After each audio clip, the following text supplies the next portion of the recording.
I'm going to talk today about dissolved oxygen and the risks to your fishery. Hopefully you'll have a better background about what dissolved oxygen means, how to monitor it, and also the tools out there to help prevent it being a problem in your fishery. So a little bit about me. My name's Jerrom. I'm a fisheries specialist. I'm based in East Anglia in the Great Ouse and Fenland catchment. I've been working for the Environment Agency for about 20 years now, and pretty much since day one I've been involved in fisheries incidents. My team actually have a really good Facebook account. There's a little picture of it on the bottom of the page there.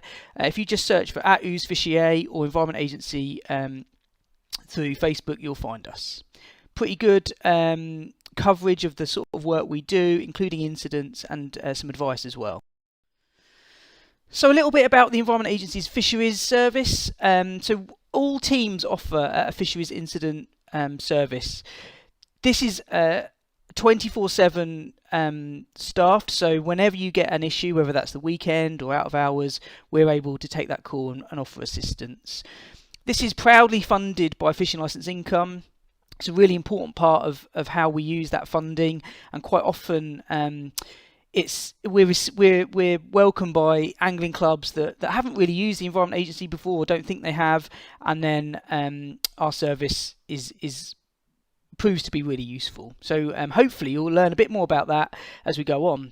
So hopefully you'll never need to use it, and your fishery will always remain healthy and safe, but things do catch us out. Generally, if you make a call to us, which is the 0800 80 70 60 number, that'll be because probably fish are in distress or they're dying. That means we'll ask a few questions. We really need to understand what's going on, what response we might need to provide, and what kit we might need. Also causes, and also what priority that might be for us. We will offer advice, so that might just be general management or monitoring or shorter or long-term action. We might provide a site visit where we'll come and check out what's going on. We might take water samples, water quality samples, or we might actually offer an aeration service or similar. Sometimes we provide kit loan as well, so that can be useful to clubs, especially if they don't have any kit available to them. If it's quite an intensive mortality event, we might offer a mortality report. Generally these come from our National Fish Lab, or it might just be an advisory email that you get from one of the staff that attends. And sometimes in the case of diseases and parasites, or where there's an unexplained fish kill, we might take a sample of fish as well. This will be at your say-so. We may also need to collect evidence, of course, if it's a pollution incident, because we do carry out that facility, and that is then used to take action. So yeah, as with all fisheries incidents, it's the 0800 80 70 60 number to call us. That's the number on the back of your fishing licence. So why is oxygen important to fish? Well, it's pretty obvious that they need it to breathe and stay alive, just like we do. But generally, good oxygen levels provide a good quality fishery as well. If there isn't enough oxygen, fish can die. If there isn't quite enough, then it can stress fish, and stressed fish are more prone to disease and parasites. So if we can regulate oxygen levels, we can actually keep the whole fishery healthy, probably better performing in terms of a fishery, and protect stocks long term. So what can impact oxygen levels? Well, the really big one, actually, the most common one is algae, but also water quality can impact oxygen in terms of oxygen demands, and that specifically links to silt disturbance. That's something that people don't often understand, but if you disturb silt, you can feed algal blooms, and that can invariably cause issues with oxygen levels. Also, the health status of fish can reduce the uptake of oxygen. So there may be enough oxygen in the fishery, but because the fish are maybe irritated or there's something else going on, they can't actually breathe and take in that oxygen. So they're essentially suffocating in an oxygen-rich fishery. That happens quite often. We tend to know the telltale signs. Generally, fish are acting like they can't breathe, but oxygen levels are normal, and we tend to know what causes that, but that could be disease, it could be toxins, various different issues. So I would say that 80% of all the reports my team get are based on oxygen. So where people are reporting mortality event, generally it will be an oxygen issue. So hopefully we'll be able to give you a bit more information on oxygen and reduce some of those incidents, because obviously we tend to get those calls when things go really wrong, and ultimately we want to help you protect your fishery before it gets to the stage where you need help. So we want to protect the fishery before we go out to save it. So essentially, low oxygen levels are simple to spot. They're pretty easy to predict and manage if you know how. So algae, talked about that earlier. So these are really small plants that photosynthesize in water. They use carbon dioxide and create oxygen, which is great. So they're your natural oxygen provider for your fishery. Along with plants as well, they will all produce oxygen and help your fish stay happy. Now then, you can get situations where you get really large blooms of algae which start to stress the fishery. Now, they can create oxygen, but quite high levels. Now, fish are really good at dealing with extremes, but once you start fluctuating those extremes, so from really high oxygen levels, for example, to really low oxygen levels, it really starts to stress the fish out. And that's what happens when you get an algal bloom. Essentially, they produce lots of oxygen during the day, and then overnight, as photosynthesis reverses, that oxygen actually is taken out by the plant, and the fish that are used to that higher concentration are there.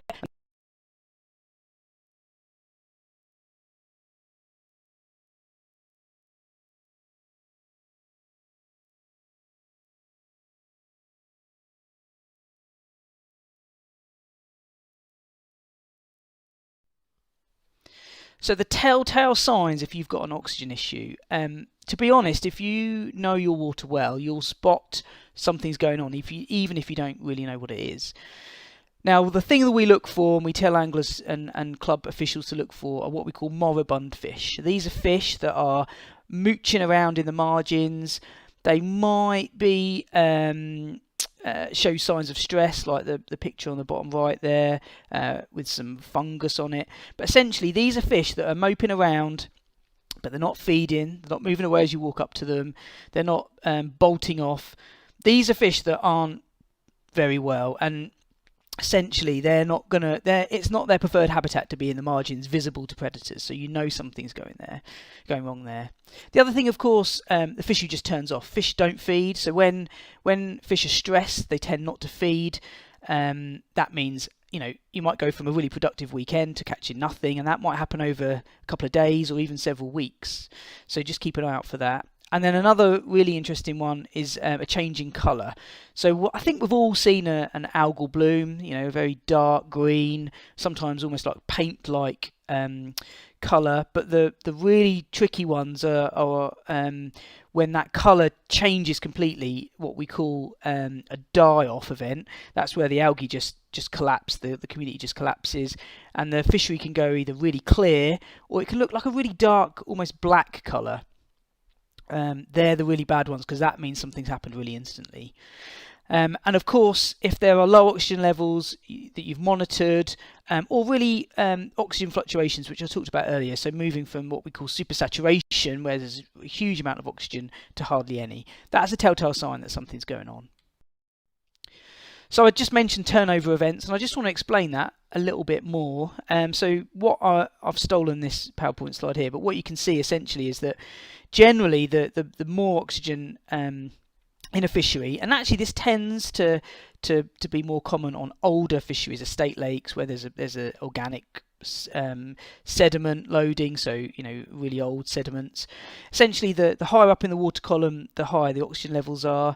Then you can get a rainfall event, so thunderstorms. It's much cooler water, and what that does is that essentially lands on the lake and then pulls that surface water down with the heavier water.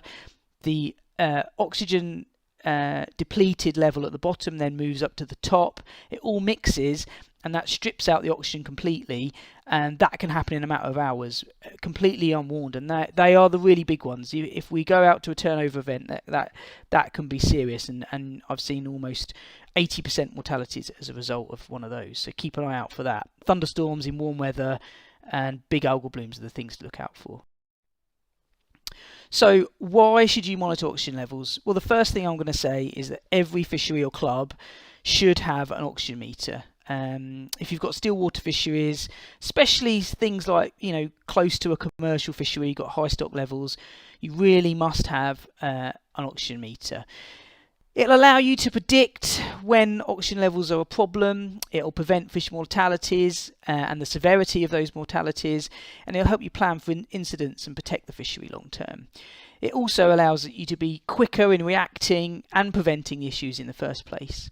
And don't forget as well, it's not all about spending money on a bit of kit rather than fish.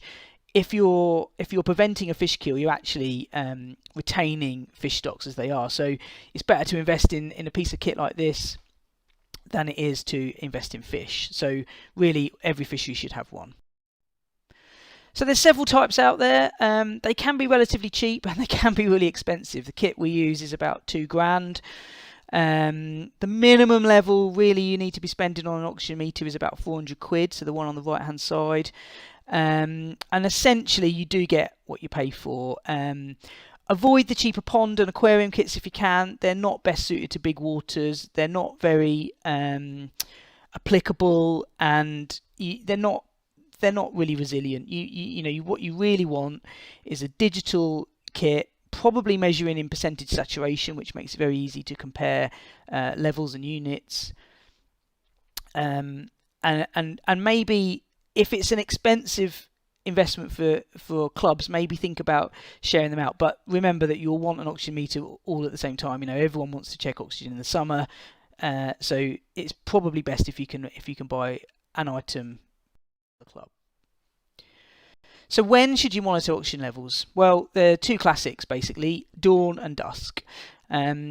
Generally, algae and oxygen are an issue in the summer, so when you've got sun around. So think about doing it March to September, and then remember what I said earlier about oxygen levels being high during the day when algae are photosynthesizing and creating oxygen. So you want to take a sample in the evening, in the afternoon. That'll give you the highest reading, and that will show you whether there's an algal bloom or whether it's getting worse because of that oxygen saturation. So the more it reaches beyond 100%, the more you have got an algal bloom coming. And then in the morning, you want to check that as well, because that's the lowest time. So don't forget, algae has been sort of reverse photosynthesizing overnight. It's been taking oxygen out.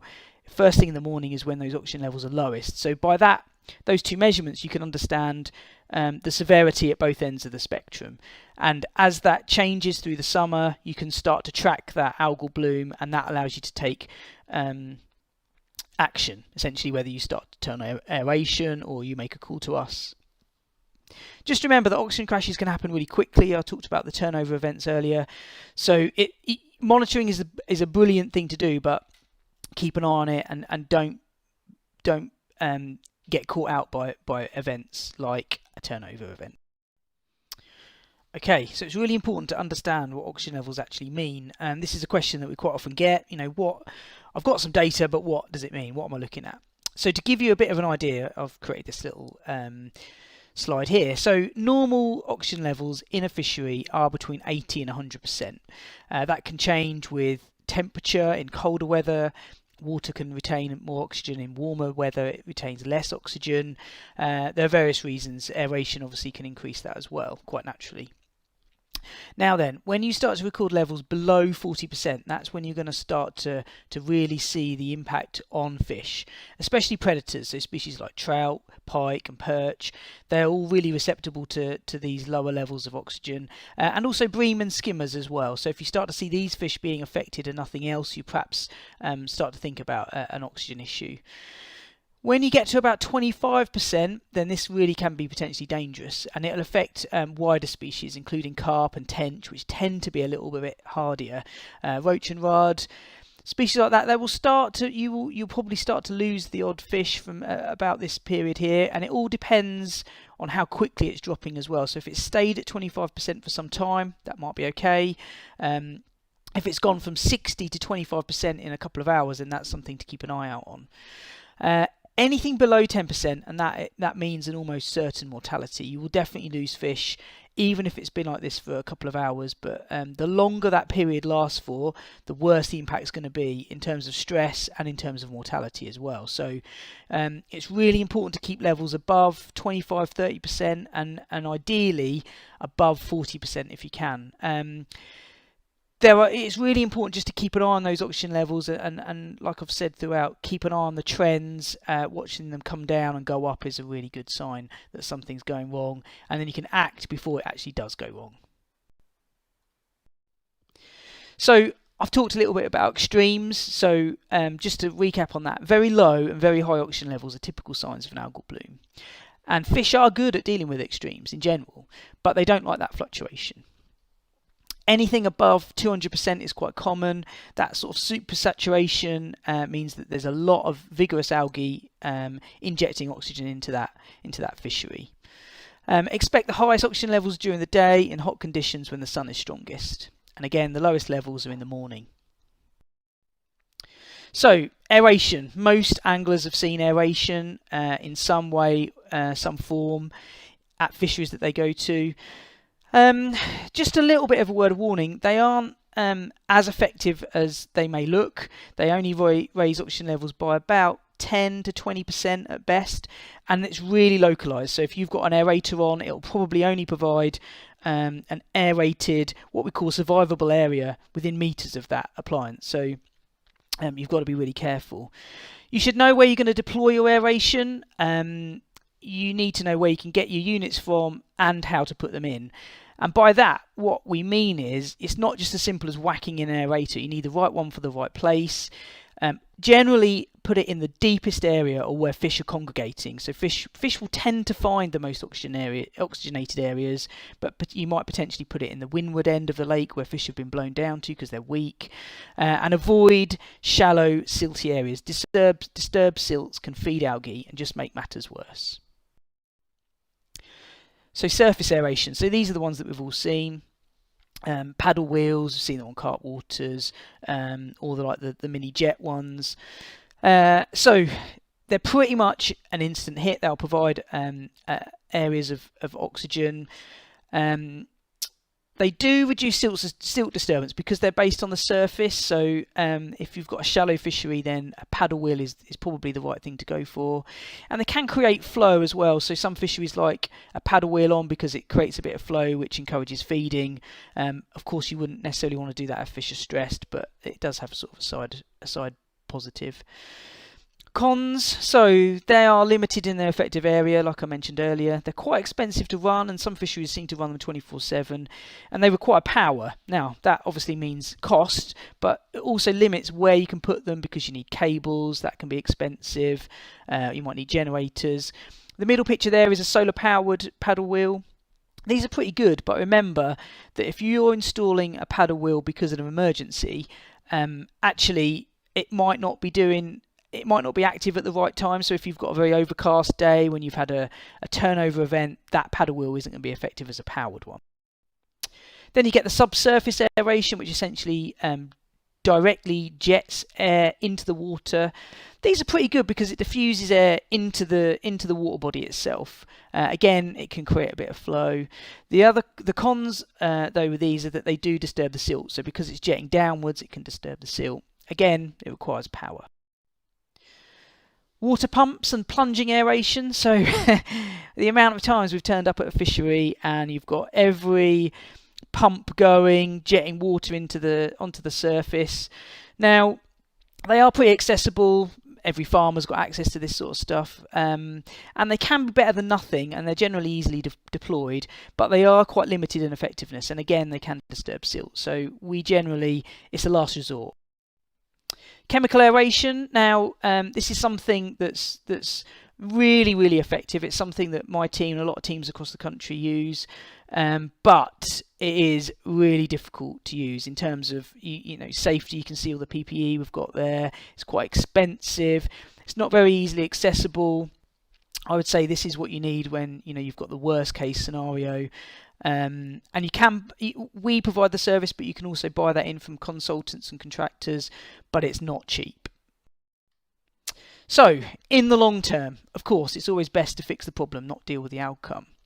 So, if you can prevent an algal bloom, that's ideal. Barley straw is great. Now, I've often seen barley straw bales chucked into a fishery and someone's walked away from it. That is not how to deal with barley straw method. You can see the photo there where it's in netting, in a sausage of netting.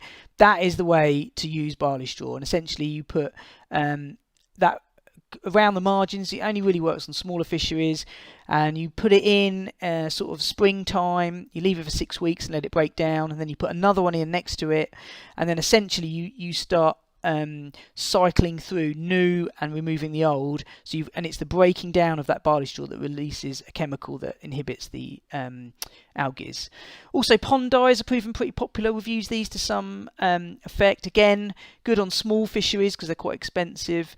Really limited where you've got outflows. These are just a vegetable dye, and essentially there are several suppliers out there now, and they need to know the area and the volume of the lake, and they'll tell you instantly what you'll need, how often to apply it, and how long it'll last. So you can get quick sort of understanding of how much they're going to cost.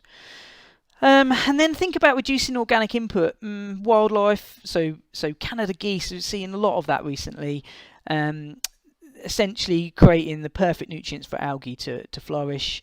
So yeah, try and limit that where you can. Some landowners obviously won't allow that. And you can also think about teaming up with other fisheries and clubs to provide a pool of kit. It will reduce cost and provide manpower for everyone, but don't forget, if it's already being used, then you can't get access to it. So, top tips for protecting your fishery. Like I said, every fishery should have dissolved oxygen meter. Please make sure that you at least think about it, and if the club has got funds, obviously clubs are doing quite well at the moment, please make this a top priority. Don't think about fish. This is the thing you need that will protect your fishery. So also understand your fishery. You know, a lot of people will be members of a club or have been on the committee for years. You will know if the club's waters have suffered from algal issues in the past. That's a really good telltale sign of whether you're going to have them in the future. Do not disturb silts in the summer. Any work you're doing, removing reeds or desilting, anything you're doing that could disturb significant areas of silt, avoid doing that in the summer, because that'll just feed algae, and then when it runs out of that food, it'll crash because there's nothing else to keep it going. So avoid disturbing silts. Always remember biosecurity, so if you're borrowing kit, anything like that, check clean dry. The worst thing you want to do is introduce a novel parasite or a disease into your fishery because you've borrowed some gear from someone that had one. So please think about that. I know when it all kicks off, you want to get stuff done really quick, but just think about that. Make sure that what you're doing is biosecure. So be prepared. Make sure you know what kit you've got. Make sure you've got enough people and that you've got access to it. We turned up at a fishery once. They were really prepared. They had all the kit they needed, but the guy that had the key to the lockup was on holiday and no one could get access to it. And also make sure it's serviced. Worst thing is turning up to use some pumps and they don't work. Keep them serviced to make sure they work. And know who to call and when. Also remember that oxygen might not be the cause. If oxygen levels are normal but fish are in distress, it could be something else. Some algae can produce toxins that impact fish without obvious signs of oxygen issues. And also there are diatoms as well that can impact fish directly by aggravating the gills or creating toxins which again are harmful to fish. And of course there's always diseases and parasites that can affect your fishery. We will be able to give you advice on those. Again, we might need to take samples, but we can help you with that. So that's it. Thanks very much. Look forward to some good discussions. I think we're going to try and keep some of the questions available with this presentation. If you need to contact us and it's an emergency, it's 0800 80 70 60. Otherwise, if you just want to contact your local fisheries officer, then you can email us or telephone us. Thank you very much.